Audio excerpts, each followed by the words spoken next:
केंद्रीय राज्य मंत्री कृष्ण पाल गुर्जर ने फरीदाबाद जिले के पृथला विधानसभा क्षेत्र के गांव सोती का दौरा किया, जहां प्रस्तावित डंपिंग यार्ड को लेकर ग्रामीणों में लंबे समय से नाराजगी बनी हुई है। इस दौरान उन्होंने ग्रामीणों से मुलाकात कर उनकी समस्याएं सुनी और उन्हें भरोसा दिलाया कि उनकी भावनाओं का पूरा सम्मान किया जाएगा। हमारे फरीदाबाद का आने वाले समय में ये गेटवे ऑफ फरीदाबाद बनने वाला है। अच्छा, क्योंकि नजदीक ही एयरपोर्ट है, इंटरचेंज वहाँ पर बन रहा है।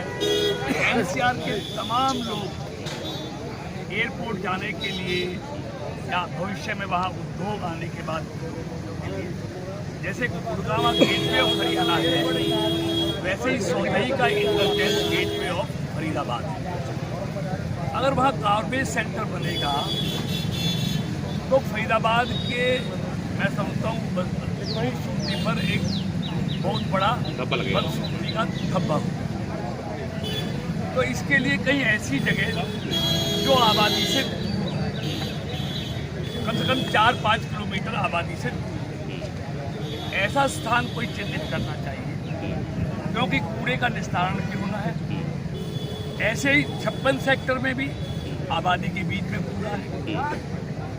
ऐसे मिर्जापुर के पास भी होते हैं, वो भी आबादी के बीच में है। तो मेरा ये मानना है कि ये गार्बेज जो यार्ड है ये आबादी से दूर होने चाहिए। ऐसे ही पलवल में हमारा फिरोजपुर है, उसका साथ लगता है अगवानपुर है, नया गांव है, आगापुर है, वहाँ भी बिल्कुल फिरोजपुर के साथ लगता हुआ पलवल का सारा कूड़ा वहाँ पर जाता है। तो हमने उसके लिए भी कहा है कहीं दूर एक नतीर से रास्ता जाता है किशोरगंज के लिए, वहाँ की पंचायत तैयार है और आबादी से 5-5 किलोमीटर कोई आबादी नहीं, तो उसको वहाँ जाना चाहिए।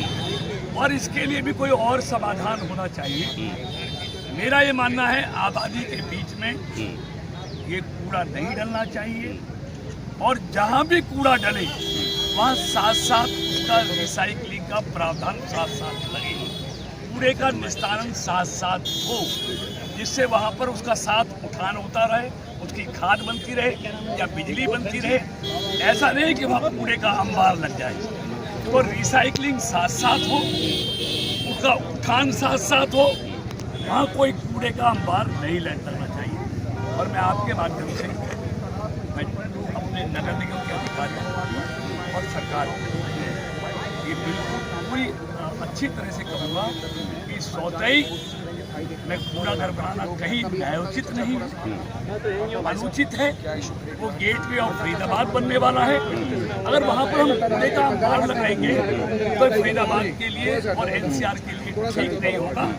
इसलिए मैं इसका पूरा संज्ञान लूँगा और कोशिश मेरी पूरी 100% होगी कि सौतई में एक कूड़ा घर ना बने और फिरोजपुर से भी कूड़ा घर उठकर कहीं दूसरी जगह जाए, और 56 सेक्टर हो वहाँ से भी उसका समाप्ति होना चाहिए, और आबादी से 5 किलोमीटर दूर कहीं ये कूड़ा घर बनना चाहिए और उसके निस्तारण का प्रोग्राम भी साथ साथ लगना चाहिए। मंत्री जी ये कह रहे हैं आश्वासन का आश्वासन नहीं मिल रहा है। तादाद में बहुत सारे लोग पहुंचे, बवाल क्या हुआ है, आपके पास लोग आते हैं, लगता है कि आप ही समाधान होगा। थोड़ा दोबारा से बताते तो। देखिए ये सरकार और इस सरकार में ये लोग तो ये हमको अभी भी लेकिन दूसरी तरफ शहर की समस्या है, क्योंकि अपना ही कूड़ा है, उसका निस्तारण भी होना चाहिए। तो उसका तरीका ये है कि वो ऐसी जगह ढूंढी जाए जो शहर से और हर गांव से उसकी 5 किलोमीटर की दूरी हो, और उसका रिसाइकलिंग साथ साथ हो, उसका निस्तारण साथ साथ हो, और साथ साथ उसका उठान हो। वहाँ कूड़े का ढेर नहीं लगना चाहिए। ऐसे ही सौतई, और सौतई मैंने जैसे पहले कहा वो आने वाले समय का गेटवे ऑफ फरीदाबाद है। अगर वहाँ कूड़े डलेगा तो फरीदाबाद खूबसूरती पर एक वो बदनुमा दाग है, इसलिए वहाँ बिल्कुल भी कोई प्रपोज नहीं करना चाहिए। ऐसे ही 56 सेक्टर को भी समाप्त करके कहीं दूसरा ले जाना चाहिए, क्योंकि वहाँ भी बहुत बड़ी आबादी के बीच में वो डाला गया है। ऐसे ही फिरोजपुर पलवल में हमारा, उसके साथ लगता हुआ आगापुर है, उसके साथ नया गांव है, अगवानपुर है। वो वर्षों से उस कूड़े के ढेर की बदबू सह रहे हैं, उनका जीवन नरक बन गया। उसका भी कहीं बहुत दूर ले जाना चाहिए। तो इसको पूरी तरह से सर्वे करके इस काम को हम कराएंगे। और ये मैं पक्का यकीन के साथ कहता हूँ, मैं सौतेई आसपास के गांव जो फरीदाबाद का गेट ऑफ इंडिया है, वहाँ किसी भी सूरत पर हम इस कूड़े को पसंद नहीं करते।